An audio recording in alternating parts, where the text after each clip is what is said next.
Welcome to the Art of Healing podcast, the podcast that is dedicated to helping you connect with your mind, body, and spirit.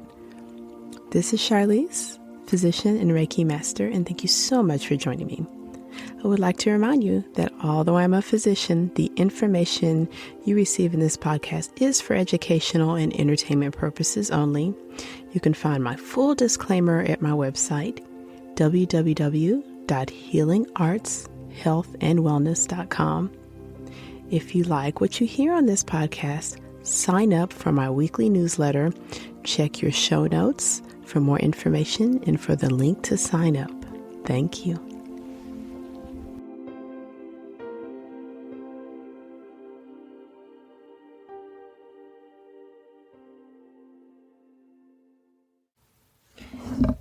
Hello and welcome back to the Art of Healing podcast. This is Charlize, and thank you so much for joining me for today's topic, which I thought I would shift gears.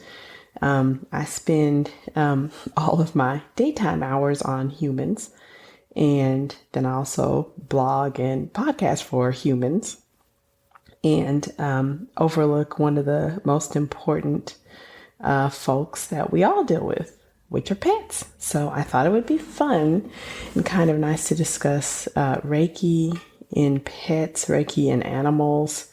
How do you do it? What are the benefits? One of the most overlooked gifts that Reiki can offer. So those that have looked into holistic treatments for their pets often know, or maybe don't know, that you can definitely consider Reiki in the treatment of pets. It can be used to treat serious chronic illness. Definitely can help in the transition from living to dying. And it can also be used for preventative measures such as reduce anxiety whenever you have, vet visits, those kind of things. It's a really cool and powerful tool. And for those that are thinking of learning Reiki, but not, I'm not sure if I have motivation. If you have any pets, any fur babies or scale babies or feathered babies or, what else would there be? I'm trying to think of what all the different types of babies you might have, or even plant babies. Learning Reiki to use on them is a strong motivator, especially when you know how it can truly benefit their health and well-being. Of course, the question you probably will have is, does Reiki work on animals, and do they want it or desire it? So yes, it absolutely does work on animals. And in fact, depending on your experience with animals, whether you've just, been to the zoo, seen wildlife, whether you own pets, whether you have, a farm, maybe you have livestock, something you may notice is that that we know from basic biology is that animals communicate one way or the other. And, we as a species seem to be the only ones that consistently use words. So I happened to start some reading on the topic just out of curiosity. And I found a really interesting book, which, full disclosure, I've not finished yet. This book is called The Natural Cat by Anitra, Frazier, and Norma, Eckroate. So I started reading this book mostly just for some advice, because I have a fur baby who is in her senior years. She is Bitsy, a cat. She's 17, and of course she's lived a very, very long and exciting and fun life. But I thought, I'll pick up and see if there's any natural remedies to help, because she's got some of the diseases that we see in elderly cats. And I had a cat a few years back who passed away at the age of 18 named Lily, that, if Lordy knows, anyone that knew me probably heard me talk about Lily at least every other sentence, because she played a very important role in my life. She joined my family while I was in medical school and was there throughout many jobs, relationships, all kinds of things. She lived a very long and fun life. But when I started reading this book, one of the things that I discovered, the author confirmed, which I wasn't sure, but she confirmed that it absolutely, particularly cats, but likely all animals, communicate in a form very differently than us humans. And they often use basically a little bit of a psychic power, mental images that they flash at each other that, at least in their species, allow them to communicate without the use of words or even sounds. The author of that book mentions that if you see more than one cat together, so I had two cats for many years, that often they seem to communicate without any sound. They don't meow at each other. They only meow or make a noise when they're communicating with a human. And I do remember over the years wondering, how was that happening? Because they seem to have their rules and relationship with each other, but it's only when interacting with me or my mom that they made any actual verbal noises. So knowing that, it's kind of good to know, because something like an energy medicine modality, on the surface, you think, well, that's not going to work because you can't explain to them and you can't talk to them.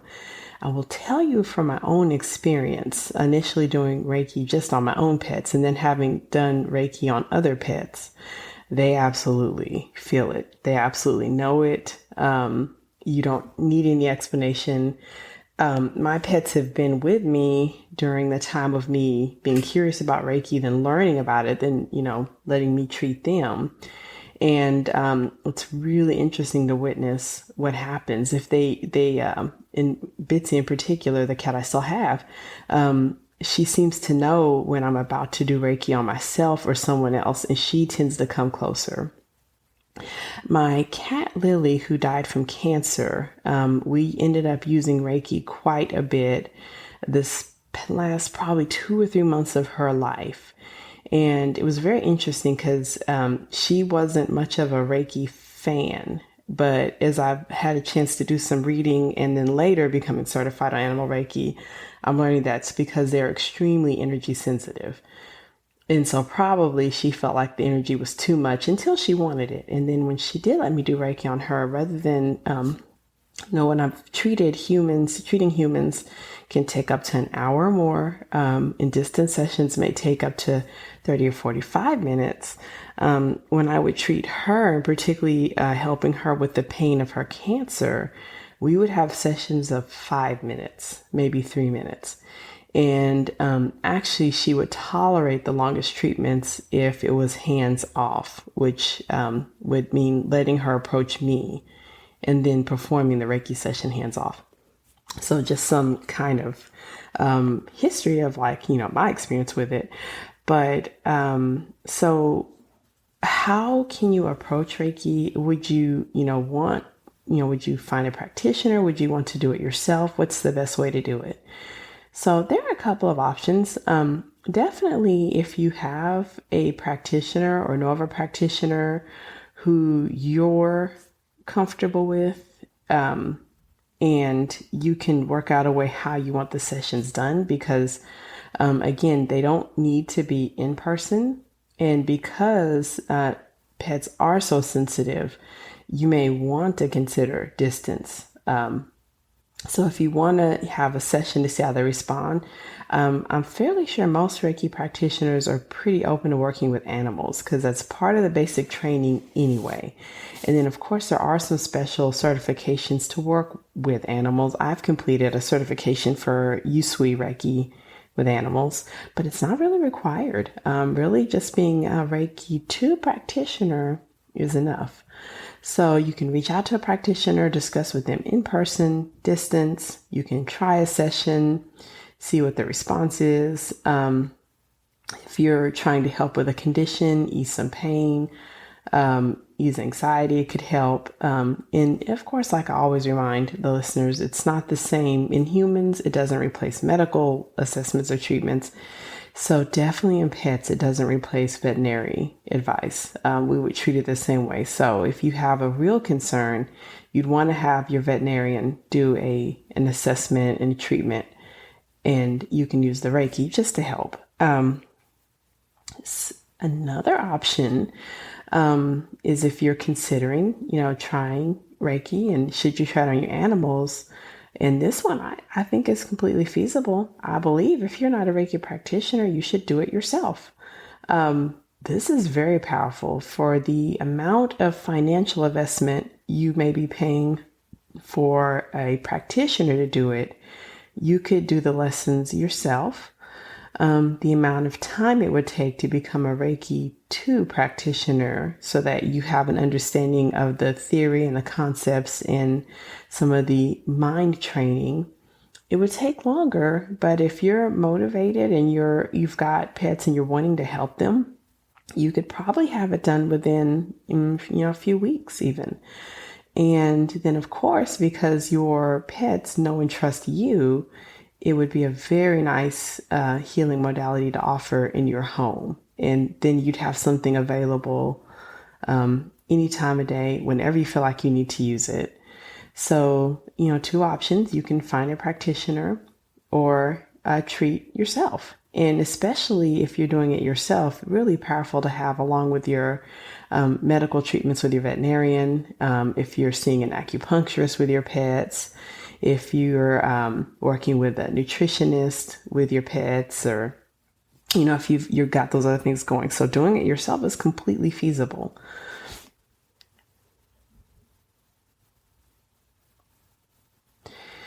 So, how do pets respond to Reiki?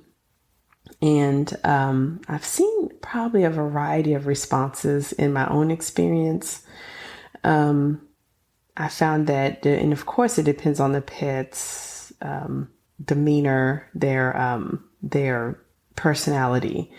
If you're considering Reiki on a pet, first you actually have to have their permission. And so we actually do this with humans, although in the human realm, because we communicate and we talk, we don't we take it for granted, the whole getting permission, idea. So, if someone approaches me for Reiki, I understand I have their permission, or if someone I offered to, I'm getting their permission. With pets, it's actually done in a similar fashion. And depending on the practitioner, or if you're doing yourself, gaining the permission can be spoken. If you're setting up to do the session, you can, be near the pet and offer the session and just wait for them to approach you.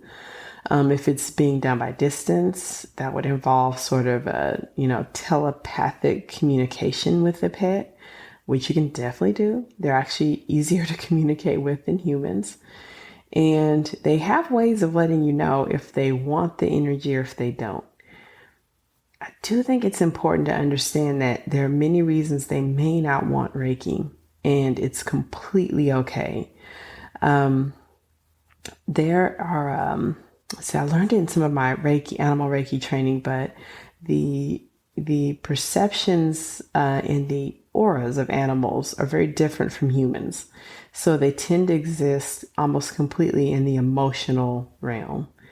And so if for some reason an animal's being offered Reiki, or you learn Reiki and you're thinking, oh, I'm going to treat my dog, I'm ready, and then you go to treat them and they run off, it's really best not to take it personally and understand that there'll be reasons beyond your understanding why they may not want it. If it seems like they want it, but you're not sure, from my own experience, I would definitely say first start with distance, meaning if it seems like they're open to it, treat them from afar first. Then if they approach you, put hands on. But even if you do hands on Reiki, particularly the smaller animals, be mindful that your human energy, your humanness, and the size of you can be overwhelming to a little animal. You could be overwhelming. So if they appear uncomfortable or squirmy or trying to get away from you, you'll want to back off. And, the way I think of it is like, how would I like to be petted by a lion, so that's a lot larger than me. It may not feel good. So if you do attempt to treat them, start with distance, hands off, let them approach you. If they come closer and closer, then continue to offer. If you are Reiki trained and you've tried to treat animals and you may be used to treating humans where you follow a certain sequence, and you place your hands in different places, this won't probably work in animals, again, due to size, and then because their energy is different from ours and purely emotional. You might only get to place your hands on one place, or you may want to try just treating their aura, which is, just treating around their bodies, which can go pretty far. And they, from my experience, they appear to really like that.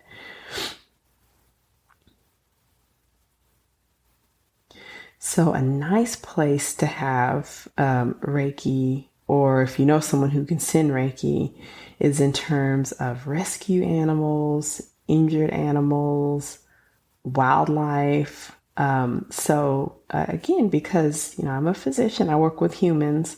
I'm really comfortable with offering help to humans, understanding human problems. That one, because it's my job, so that makes it easier. But things like when I see animals that need to be adopted, or for instance, I was in PetSmart many months ago. This was in the midst of the pandemic, and they had a cat that needed to be adopted to a home. It was 20 years old and was sick. And because of the pandemic, I think they told me for that shelter that it placed the animal at the PetSmart shelter, that they didn't know if they were going to find a family because of the pet's illnesses. So this is where I was really happy that I could actually beam a little Reiki, not directly to the cat, because I didn't necessarily have the cat's permission. Even though the cat was, 20, was sick, this cat has its own soul journey, and it's not mine to judge, and not mine to even say, oh, that's so sad, because this cat has, her own soul journey.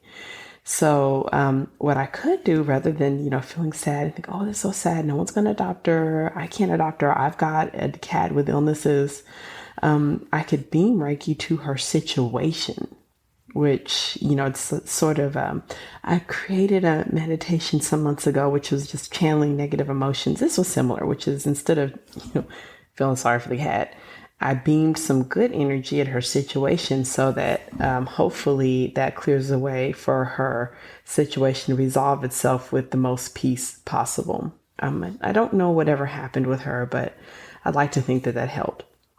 But same for, someone, if you're thinking of, learning Reiki, could you help with like shelter animals? You could beam Reiki to them to help them find the best forever home.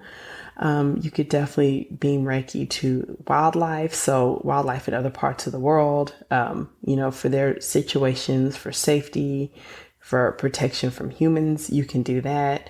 So that doesn't really require permission. You can just send the good energy their way. And I think finally, one of the most important places having this kind of healing modality can help is if you're dealing with an animal that's sick or is going to transition. It really, really helps. I had, when it was time to put my cat to sleep, I performed Reiki on her a lot the days leading up to, and then definitely during her transition, and it really helped a lot, and it have helped me. For her soul journey at this part was done. She was good. But for me, it helped a lot. That was very nice. So thank you so much for joining me as always. I hope this podcast has been a resource for you, and especially if you're curious as far as using this kind of healing modality with your pets. Absolutely, it helps. And then just know, of course, that, if it's something you've wondered about, if you know a practitioner, probably they do this. You may just need to ask them. There are some practitioners that do only animal Reiki, so you can always try it. And then if you're an owner that wants to feel empowered, you can definitely learn it yourself. So all kinds of ways to learn it. Healing Arts Health and Wellness can be a resource for you, including training in Reiki, which you can start through my website if you like. Once again, thank you so much for joining me. This is Charlize. This is ending the month of June 2021, but definitely stay tuned for July. We're going to have some exciting events going on, an exciting program that I'm really looking forward to. Our next week's podcast is going to be a group. We're going to have 2 guests that'll be joining. And we'll be discussing a program that we feel it's time, it's needed. It's definitely the perfect place and situation that we are working on together. So definitely, if you happen to catch this podcast now and it's before July 2021, you'll want to subscribe because I think you're definitely going to want to hear what's coming on the next podcast. Thanks so much. Bye-bye.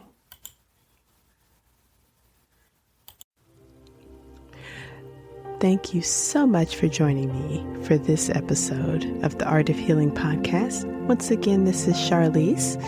You can find out more about me at www.healingartshealthandwellness.com.